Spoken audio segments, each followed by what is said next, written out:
Se não fosse Deus enviar esse servo, eu não estava aqui hoje. De repente eu poderia estar morto.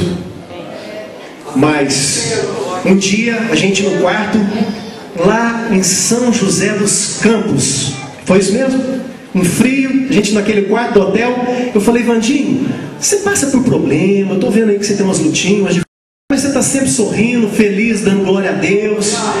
Que é isso, Vandinho? Eu queria ser assim também. O Vandinho falou: Rejão, me chama de Rejão, eu chamo ele de Vandeira, né? Falou: Rejão, é Jesus na minha vida. Jesus Cristo fala: no mundo tereis aflições, mas tem de bom ânimo. Aí eu falei, que ele foi ganhando crédito comigo, que eu vi que ele era um homem de Deus, eu fui desabafar com ele. Vandinho, estou separando da minha esposa, meu casamento está assim, assim, assim, contratei um advogado, já paguei adiantado, já está tudo certinho para assinar no juiz, no dia tal nós vamos assinar a separação. E eu chegava em casa, via meu filho pequenininho com 1 ano, papai, eu vendo minha família sendo destruída. E eu fui falando, e ele só me ouvindo. Quando eu terminei de falar, ele falou assim para mim, olhou bem dentro dos meus olhos e falou assim: Regis, existe um Deus que muda leis.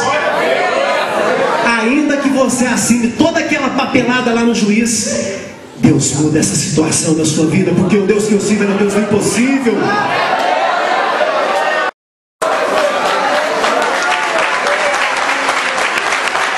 Meu Deus.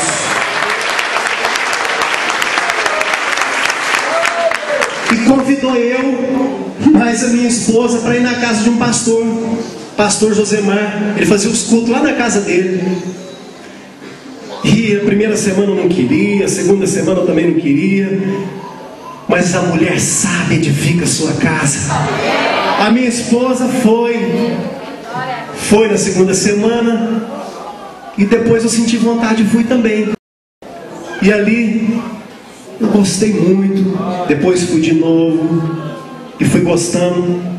E eu abri meu coração e comecei a dizimar, a ofertar naquela casa. Dízimos, dinheiro ainda só para contrariar, de composições. E fomos viajar, e isso Deus foi trabalhando no nosso casamento. Fomos viajar para Passos, Minas Gerais, que é a minha terra natal, onde moram meus pais. E um domingo, minha esposa falou para mim: vamos visitar uma igreja evangélica? Vamos. Aí chegamos ali naquela igreja, um grupo de louvor, a palavra. E quando o final do culto, o pastor disse assim: quem aqui essa noite quer entregar a sua vida para o Senhor Jesus, que Ele vai mudar a situação, aquilo que está ruim Ele vai consertar. E foi falando e ministrando palavras de bênçãos. E todo mundo me conhecia naquela cidade, mas naquele momento eu não tive vergonha. E eu com minha esposa fomos lá na frente e confessamos o Senhor Jesus Cristo como o único e suficiente Salvador das nossas vidas.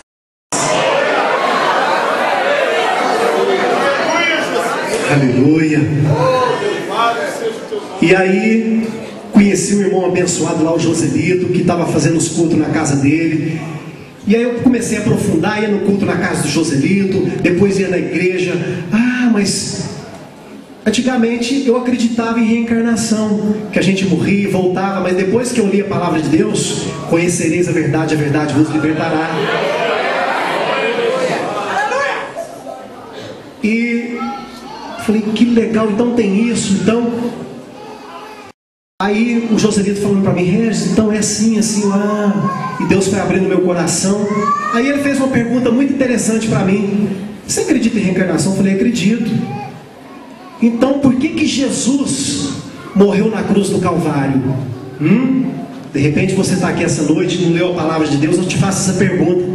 Então a morte do Senhor Jesus Cristo foi em vão.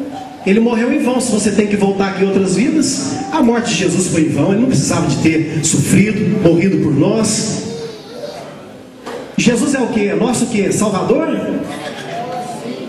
Então, aí eu falei, aí Deus foi abrindo a minha mente, eu fui aprofundando, Viemos para Uberlândia, começamos a frequentar uma igreja, 1 mês, 2 meses, 3 meses, 4 meses. Fizemos o estudo do batismo com muita convicção. Eu e a minha esposa batizamos nas águas. E aí, meus irmãos, foi muita guerra, porque eu queria converter meus pais na marra. Eu chegava lá para o meu pai e falava: pai, dessas imagens aí, vamos quebrar isso aí. Não, pai, filho, santinho, eu saio de casa. Eu queria converter eles na marra. Meu pai pegava meu filho, levava nessas igrejas que tem imagem, e aí eu ficava doido. Eu queria brigar, queria agir com a minha própria força. Mas aí eu lembrei do Vandinho, que o Vandinho lá no Só Pra Contrariar não falava assim: Regis, se você fizer isso, você vai pro inferno. Você vai pro inferno se você ficar pecando. Não, ele pregava com o testemunho dele. Aí o Espírito Santo me deu sabedoria e eu comecei a pregar com o meu testemunho. E quem convence não somos nós do pecado, quem convence é o Espírito Santo. E de repente, pastor, meu pai levava meu filho na igreja. E aí, nessa igreja que tem imagem. Aí de repente, o Bruninho ali com 3 aninhos: vovô, ele, o que tem? Tá vendo aquele santinho? Ele, o que tem, meu filho? Ele tem boca, mas não fala, tem ouvido, mas não ouve as suas orações, tem pé, mas não anda, tem mão, mas não apalpa. Por isso que é bom, ensina o teu filho no caminho que ele deve andar, e quando ele crescer, não se desviará dele. Aí meu pai: mas o que é isso que ele está falando aqui? Vamos lá, olha aqui, lê aqui Salmo 118. Quem está com a Bíblia aberta aí? Salmo 118. Salmo 118.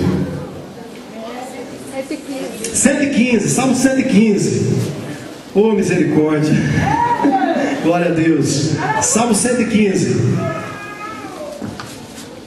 Glória a Deus.